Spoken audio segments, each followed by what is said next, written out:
로마노에 따르면 이제 요로가 원래 레알 마드리드 간다, 맨유 간다 이런 얘기가 있었는데 지금은 맨유 쪽에 많이 가까워진 것 같고요. 일단은 로마노가 가져온 걸 보면 맨체스터 유나이티드가 레니 요로에 대해 5천만 유로 이상의 공식 입찰을 오늘 릴에서 수락했습니다. 릴은 요로에게 맨유를 최고의 제안으로 받아들이라고 주장했습니다. 그리고 레니 요로는 항상 레알 마드리드를 우선시하며 그들을 기다리고 있었습니다. 결정은 요로에게 달려 있습니다.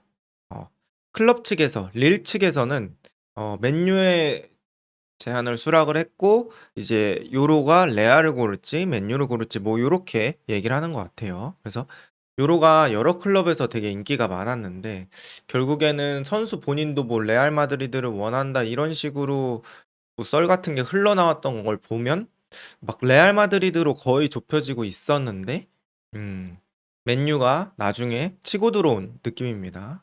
단독 보도 이제 온스테인이라는 언론인이 단독 보도를 해 가지고 레니오로 영국으로 날아가 의료 검진 및 개인 조건 확정. 그러니까 메디컬 테스트를 받는다는 거고 맨유는 빨리 마무리를 짓고 싶어 하는 것 같습니다. 하이제킹 또 딴 팀한테 뺏길 수도 있으니까. 그러면 이제 요로가 맨유에 갈 가능성이 매우 높아졌죠. 사실상 메디컬을 받는다는 건 거의 영입 근처 그냥 턱 밑까지 왔다고 해도 과언이 아닙니다. 그래서 물론 메디컬 갔다가 빠그라지는 경우도 있긴 하지만 영입 확률이 되게 높아졌다고 보시면 되고요.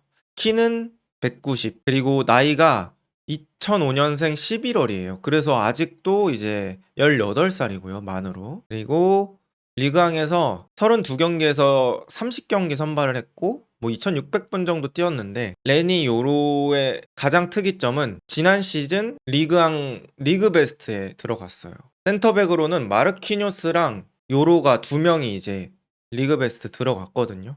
근데 18살이 프랑스 1부 리그에서 리그 베스트를 딴다? 요거는 어쨌든 간 요로의 실력을 좀 보여주는 게 아닌가 싶습니다. 그래서 요로가 어떤 선수인지 제가 한번 말씀드려 볼게요. 그러니까 제가 봤던 경기는 일단 요로의 수비력을 보고 싶었어요. 그래서 파리 생제르맹이랑 한 리그 경기를 봤는데 그때 이제 음바페랑 1대1로 수비하는 장면이 많이 나왔는데 그래도 준수하게 잘 막아내더라고요. 네. 음바페가 등지고 한쪽으로 치고 가는 장면이 있었는데 그거에 대한 반응 속도도 꽤 괜찮았고 레니 요로 넌 누구냐? 제가 영상 만들면서 요로를 스페셜도 보고 경기도 좀 찾아보고 했습니다. 그래서 첫 번째는 최후방 수비수 스타일이에요. 그러니까 요로가 우리가 흔히 생각하는 막 빌드업 되는 수비수 내지는 막 진짜 전진해서 파이터처럼 싸워주는 수비수 뭐 그런 수비수들이 있잖아요. 그런 스타일은 아니고 요로는 클래식한 수비수 느낌에 더 가까운 것 같습니다. 그래서 최후방에서 기다리는 수비, 안정적인 수비를 최우선으로 하는 선수예요.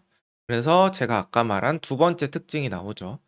안전지향적 수비 스타일. 이게 무슨 뜻이냐면 전진할 수 있는 공간이 있어도 웬만하면 전진 잘 안 하려고 하고요. 그리고 패스 자체도 횡패스나 골키퍼 쪽으로 가는 패스가 주를 이뤘고 전진 패스는 롱 패스는 조금 시도를 하긴 하는데 그렇게 성공률이 높지는 않았습니다. 그러니까 그 볼줄 같은 거를 보면 알잖아요. 그거를 봤을 때는 뭐 킥의 퀄리티가 진짜 엄청나게 뛰어난 수비수까지는 아닙니다. 안정지향적인 수비 스타일이고 빌드업도 아직은 성장을 조금 더 해야 될 것 같은 느낌입니다. 근데 이제 수비하는 자세 그런 것들을 봤을 때는 애초에 다리가 길어요. 그러니까 키가 190인데 아직 18살이라 키는 더 클 가능성도 있고요. 피지컬도 뭐 지금은 엄청 이렇게 몸이 두껍고 이런 스타일은 아닌데 축구 선수들은 피지컬은 마음만 먹으면 금방 키울 수 있으니까 몸의 파워나 이런 거는 차츰차츰 가면은 성장이 될 것 같습니다. 그래서 긴 다리를 이용한 넓은 1대1 수비 범위. 여기서 제가 말하는 수비 범위라는 거는 경기장 왼쪽 오른쪽을 다 커버링한다 이런 얘기가 아니고요. 1대1 수비할 때 발이 워낙 길어서 이 걸리는 범위가 넓다는 거예요. 그래서 긴 다리를 이용해서 이렇게 낚아채는데 공격수들이 그거에 되게 당황을 해요. 아, 발이 여기까지 온다고? 이런 느낌으로 요로에 발이 들어오는 거죠. 그럼 공격수 입장에서는 앞으로 치고 나갈 때 각도를 더 바깥으로 쳐야 돼요. 그렇게 공격수한테 고민거리를 안겨준다는 것만으로도 저는 큰 장점이라고 생각하고, 요로가 다리가 길기 때문에 그런 거에서 조금 더 공격수를 바깥으로 밀어낼 수 있다. 그런 건 좀 장점이라고 생각을 하고요. 그 다음에 위치 선정은 괜찮은 것 같아요. 이 크로스 올라올 때 미리 서 있는 위치라든지, 크로스 올라올 때 클리어링 하는 것도 괜찮고, 컵백 자리에 가서 서 있는 것도 괜찮고, 그런 건 괜찮습니다. 그러니까 이 위치 선정이라는 게 사실 공격수한테만 중요한 게 아니에요.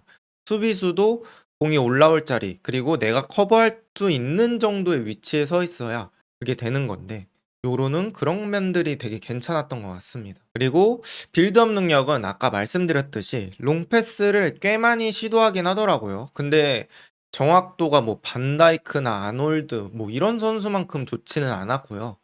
네, 정확도는 많이 길러야 될 것 같습니다. 패스 성공률 자체는 92%인가 그랬어요. 리그 전체적으로. 근데 그 92% 쌓인 패스 스탯은 아마 수비 라인끼리 돌렸을 때 거기서 많이 쌓인 것 같고요. 앞쪽으로 나가는 전진 패스 정확도는 그렇게 좋지 않았습니다. 제가 느낀 건 그랬어요. 그리고 아까 말한 마지막 약한 전진성. 이거는 이제 공을 몰고 나가는, 앞쪽으로 나가는 그런 전진성이 좀 부족했다고 해야 될까요? 이거와 아예 반대되는 선수가 이제 지금 막 아스날로 간다고 얘기 나오는 칼라피오리 같은 선수죠. 센터백인데 전진성이 좋은. 그러니까 요로는 되게 안정적으로 플레이를 하고 싶어 한다. 요렇게 보시면 될 것 같아요. 그린우드 마르세유로 희위고 떴습니다. 이제 막타 장인 로마노 형님께서 이제 뭐 희위고 순, 희위고 베리순 이딴 거 안 하고, 네, 희위고 그냥 담백하게 선언했습니다. 2029년까지 계약했고요. 지금 그린우드는 마르세유로 메디컬 테스트 받으러 떠났다고 합니다.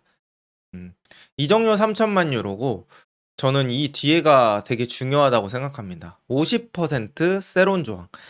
세론에 대해서 모르는 분들이 있을 것 같아서 제가 쉽게 한번 설명해 볼게요. 세론이 간단히 말하면 맨유가 개이득 보는 거예요. 자, 세론은 3개의 팀이 있어야 됩니다. 그러니까 A, B, C 구단이 있어야 돼요. 지금 A, B 구단은 맨유하고 마르세유입니다. 만약에 그린우드가 잘해서 레알 마드리드를 간다고 가정해 보겠습니다. 그린우드가 마르세유에서 레알 마드리드로 입성했어요. 근데 마르세유에서 레알 마드리드 가는데 이적료가 1,000억이라고 가정해 볼게요. 그러면 그 1,000억 중에 반절 잘라서 맨유가 가져가는 게 세론 조항입니다. 무슨 말씀인지 아셨죠? 그러니까 이 세론 조항을 붙이면 대부분 어떤 소리를 하냐면, 아니 뭐 마르세유는 지금, 그러니까 맨유가 총 들고 협상했냐? 뭐 이런 얘기가 나올 정도로 세론은 그 선수를 파는 사람한테 개이득인 거예요. 그래서 만약에 그린우드가 아직도 이 선수는 어린 선수고 잘해서 다른 구단한테 비싸게 팔리면 그거의 50%를 맨유가 먹는 겁니다. 맨유 입장에서는 거의 무슨 엄청나게 이득 보는 그런 조항이죠. 지금 라리가 지난 시즌 그린우드의 성적을 가져와 봤어요. 33경기에서 30선발했고요. 8득점 6어시. 이 정도면 저는 상당히 준수한 성적이라고 생각하거든요. 그래서 그린우드의 포텐셜은 뭐 부정할 수 없는 것 같고요. 이 선수 진짜 장점이 뭐냐면 빠따가 있잖아요. 빠따 있고 그리고 양발이 있어가지고 엄청 깡패입니다. 엔조 페르난데스 인종차별 논란? 요런 게 있었고요. 사건은 코파 아메리카 우승 직후 아르헨티나 선수들과 엔조는 흑인, 특히 이제 프랑스계 흑인을 비하하는 응원가를 불렀다고 합니다. 이게 이제 아마 엔조 인스타일 거거든요. 그 인스타 라이브를 통해서 송출이 됐다고 합니다. 이를 본 다수의 흑인 첼시 선수들, 거기가 이제 프랑스 선수인데 흑인인 선수들이 꽤 많잖아요. 뭐 바디아실, 포파나, 은쿤쿠, 기스토 등등 현재 인스타그램에서 엔조를 언팔로우 했다고 합니다. 근데 이 언팔로우 시점은 모르겠어. 이것 때문에 언팔로우 한 건지 아니면 원래부터 서로 마팔이 안 되어 있었는지는 모르겠는데 어쨌든 이렇게 해서 지금 첼시 안에 있는 선수들이 좀 화가 많이 난 것 같아요. 그리고 이제 프랑스 축구협회도 열받았습니다. 그래서 프랑스 축구협회는 이거를 피파로 회부하려는 계획을 가지고 있다고 합니다. 어. 프랑스 축구협회 인종차별 구호 부르는 아르헨티나 선수 피파의 회부. 그래서 이제 아래 제가 밑줄 친 거 보시면 아르헨티나 선수들이 인종차별적 구호를 부른 문제를 피파에 보고할 예정입니다. 그리고 이제 엔조가 사과문 게시했어요. 이 인스타그램 스토리로 사과문했는데 국가대표팀 축하 중에 제 인스타에 올라온 영상에 대해 사과드립니다. 이 노래는 매우 공격적인 언어를 포함하고 있으며 변명의 여지가 없습니다. 저는 모든 형태의 차별을 반대하며 코파 아메리카 우승의 과한 행복감에 취한 것에 사과드립니다. 그 영상과 그 순간, 그 가사들은 저의 성격이나 가치관을 반영하지 않습니다. 진심으로 죄송합니다. 라고 했습니다. 엔조가 이거는 정말 크게 잘못한 거고요. 요거는 뭐 어쨌든 간 진짜 진지하게 접근해야 되는 문제인 것 같습니다. 첼시에서도 입장문을 내놨어요. 첼시 축구클럽은 모든 형태의 차별적 행동을 완전히 용납할 수 없다고 생각합니다. 우리는 모든 문화, 공동체, 정체성에 사람들이 환영받는 다양하고 포용적인 클럽인 것이 자랑스럽습니다. 우리는 선수의 공개 사과를 인정하고 감사하게 여기며 이를 교육의 기회로 삼겠습니다. 클럽은 내부 징계 절차에 착수했습니다. 내부 징계는 어떻게 될지는 모르겠습니다. 근데 이제 내부 징계 절차에 착수했다고 하니까 엔조는 클럽 내에서 뭔가 벌금을 받든 아니면 뭐 출전 정지를 받든 뭐 어떻게 조치가 될 것 같고요. 뭐 가장 중요한 거는 팀 내에서 프랑스 선수들한테 사과를 좀 진정성 있게 해서 서로의 사이가 멀어지지 않게 해야겠죠. 배준호 이적설도 한번 얘기해 보도록 하겠습니다. 저 배준호 이적설은 뭐냐면 1908NL이라는 저 언론사 사이트가 있더라고요. 그래서 그거를 클릭해 보니까 거기에 이제 대문 사진이 저거예요. 이제 페에노르트가 배준호를 영입하려고 한다. 관심 있게 알아보고 있다. 뭐 이런 식으로 이제 대문짝만하게 난 기사고요. 저희가 알아보니까 뭐 페에누르트 쪽으로는 되게 신뢰도가 있는 언론사인 것 같더라고요. 그래서 여기 트위터 공식 계정에서 한 말로는 페에누르트는 배준호를 즉각적인 보강으로 본다. 노테르담 사람들은 이 한국인이 여름 후반에 스토크시티에서 이적하길 바라고 있다. 라고 적혀 있고요. 이 즉각적인 보강이라는 게 아마 직역해서 이렇게 된 것 같고 즉시 전력감이라는 얘기인 것 같아요. 그러니까 즉시 전력감으로 들어올 거다. 그렇게 보고 있다. 이렇게 얘기를 하는 거고요. 로테르담 사람들이라고 한 건데 이 페노르트가 네덜란드의 로테르담이라는 지역을 연고로 하고 있는 클럽인 것 같더라고요. 그래서 아마 이렇게 표현한 것 같고 그래서 배준호가 페에노르트로 이적할 수도 있다. 뭐 그런 상황입니다. 페에노르트 옛날이지만 챔피언스리그 우승도 한 적이 있고요. 그리고 1부 리그 16번의 우승을 경험했던 팀이고 이번 시즌 23-24 시즌도 리그 2위 해가지고 다음 시즌에도 챔피언스리그 나갑니다. 그래서 배준호가 페에노르트 가면 챔피언스리그 경험해 볼 수 있는 기회가 될 수 있겠죠. 스토크시티에서도 입지최상이에요. 그 배준호가 스토크시티에서는 여러분들 스토크시티 유튜브 한번 들어가 보시면 그 유튜브 들어가면 컴퓨터로 들어가면 위에 이제 클립아트라고 해야 되나? 그 그림이 있어요. 그 대문 그림. 음. 근데 그 대문 그림이 배준호거든요. 이게 한국에서만 그렇게 노출되는지는 모르겠는데 스토크시티 공식 유튜브 대문 사진이 배준호입니다. 그 정도로 이제 배준호가 스토크시티 내에서도 인정을 받고 있는 선수라고 보시면 될 것 같아요. 그래서 저는 그러니까 이 나이 때는 많이 뛰는 게 중요하다고 생각을 하거든요. 근데 뭐 개인마다 생각은 다를 수 있지만 제 개인적인 생각으로는 저는 스토크시티보다는 그래도 페이노르트가 나은 것 같아요.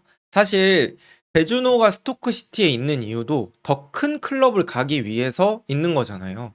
배준호는 뭐 스토크시티에서 뼈 묻을 생각으로 있는 건 아닐 거잖아요. 근데 그렇게 되면 어쨌든 간 선수가 좀 유명하게 노출이 돼야 된다고 저는 생각을 하거든요. 음. 똑같은 실력을 가진 선수도 유로에서 잘하는 거랑 자기 리그에서 잘하는 거랑 그 집중도가 달라요. 유로에서 잘할수록 그 영향력으로 인해서 큰 클럽을 갈 확률이 늘어나잖아요. 월드컵도 마찬가지고. 그러면 어쨌든 간 큰 무대에서 나라는 선수가 있다는 걸 알려야 되는데 저는 그런 거를 고민을 해 봤을 때는 페이노르트가 아무래도 챔피언스 리그에 나가니까 그런 스카우터나 아니면 전 세계적으로 관심이 더 많을 거라고 생각을 하고, 그래서 저 개인적인 생각으로는 페이노르트가 더 낫지 않을까라고 생각을 합니다. 기사 내용 요약을 해 왔어요, 제가. 페이노르트는 배준호를 위한 협상 준비 중. 페이노르트는 선수의 에이전시와 연락 중. 배준호는 1군의 즉시 전력감 보강 자원이 될 것. 배준호도 역시 챔스 출전을 열망하고 있다고 함. 근데 이 마지막 문장은 어쩔 수 없는 게 축구 선수들은 대부분 챔피언스 리그를 나가고 싶어 하더라고요. 원래부터 나갔던 선수들 말고 나가지 못했던 선수들이 챔피언스 리그를 되게 원하는 선수들이 많더라고. 그거를 축구 선수의 버킷리스트 내지는 꿈으로 생각하고 축구를 하는 선수들도 많고. 그래서 배준호는 그렇게 생각하고 있는 것 같아요. 자, 그리고 이제 음바페가 진짜로 프랑스 탈출을 해 가지고 레알 마드리드에 입성했습니다. 그래서 음바페가 레알 마드리드 입단식 하고 나서 이제 인터뷰했는데 레알 마드리드에 입단하는 것이 어릴 적부터 꿈이었다. 포지션은 감독님이 원하는 곳이라면 어디든 뛸 것이다. 이 질문이 꽤 있더라고요. 뭐 호드리고 비니시우스랑 어떻게 뛸 건지, 뭐 위치는 어떻게 생각하는지, 뭐 요런 거 했는데 저렇게 답변을 했고요. 레알 마드리드에 대해서 어떻게 생각했냐, 뭐 요런 거의 질문에 원래는 지단 때문에 뭐 레알 마드리드 경기를 많이 봤고, 그리고 자기 우상은 크리스티아노 호날두였다고. 그의 경기를 모두 지켜봤다고. 또 여기서 음바페가 호동생을 인증을 해버렸습니다. 그리고 이제 프랑스 동료들이 레알 마드리드를 많이 추천해 줬다. 이렇게 얘기하기도 했고요. 역사적인 클럽에 합류했다. 부담감조차 특권이다. 등번호 10번은 모드리치고 9번도 영광이다. 뭐 이런 얘기 했고요. 그 다음에 이제 맥토미니가 풀럼으로 향하냐 뭐 이런 얘기가 있습니다. 이제 스카이 스포츠에서 1700만 파운드, 약 305억 원 상당의 제안을 맨유가 거절했다고 합니다. 그러니까 돈 더 가져와 이렇게 한 거죠. 그래서 풀럼은 주앙 팔리냐의 대체자를 찾고 있고요. 또 만약에 맥토미니가 안 된다고 했을 때는 호이비에르, 뭐 플루미넨시의 안드레를 추가 고려 중이라고 합니다. 사실 위에 있는 사진이 맥토미니의 스탯입니다. 올 시즌 스탯인데 총 따졌을 때는 43경기 뛰었고요. 그중에 10골 넣었어요. 근데 제가 찾아보니까 이게 본인 커리어에서 제일 많이 넣은 거더라고요. 한 시즌에. 그래서 봤는데 저는 개인적으로 맥토미니는 더 이상 성장하기는 어려울 것 같아요. 네, 나이도 있고 이 선수 자체가 패스 기회를 잘 못 잡는 느낌입니다. 아무래도 미드필더면 그래도 패스를 좀 잘 해야 되는데 너무 투박하고 진짜 말 그대로 너무 몸으로만 하는 느낌? 열심히는 뛰는데 패스 퀄리티나 요런 것들은 실수가 나올 때가 꽤 있고, 그리고 득점은 또 하지만 그렇다고 해서 공격수도 아니잖아요. 뭐 서브로 만족한다 그러면 어느 정도는 쓸 수 있을 것 같은데 솔직히 말해서 저는 요 정도에서 더 올라가기는 어렵지 않을까라고 생각을 합니다. 많이 투박하고, 그러니까 패스를 어쨌든 맥토미니가 보통은 3선으로 나오잖아요. 뭐 이번 시즌에 2선으로 많이 나오긴 했지만 그럼 3선이면 센터백한테 공을 받아줄 그런 위치에도 많이 서 있어야 된다고 저는 생각을 하거든요. 생각보다 그런 위치에도 잘 못 서 있고 패스도 좀 어긋나는 경우가 많아서 저는 제가 맨유 팬이라고 가정했을 때는 맥토미니는 그래도 좋은 가격에 온다면 파는 게 낫지 않을까라고 생각을 합니다. 그래서 이제 풀럼이 주앙 팔리냐를 미넨으로 보내고 나서 호이비에르, 뭐 맥토미니 이런 선수들 데려온다는 거 보면은 아무래도 사이즈 있는 미드필더를 원하는 것 같습니다. 그래도 지난 시즌에 맥토미니가 잘해주긴 했죠. 지난 시즌에 맥토미니 맨유에서 승점을 몇 점 벌어다 주긴 했습니다. 어쨌든 이렇게 맥토미니까지 한번 정리해봤습니다.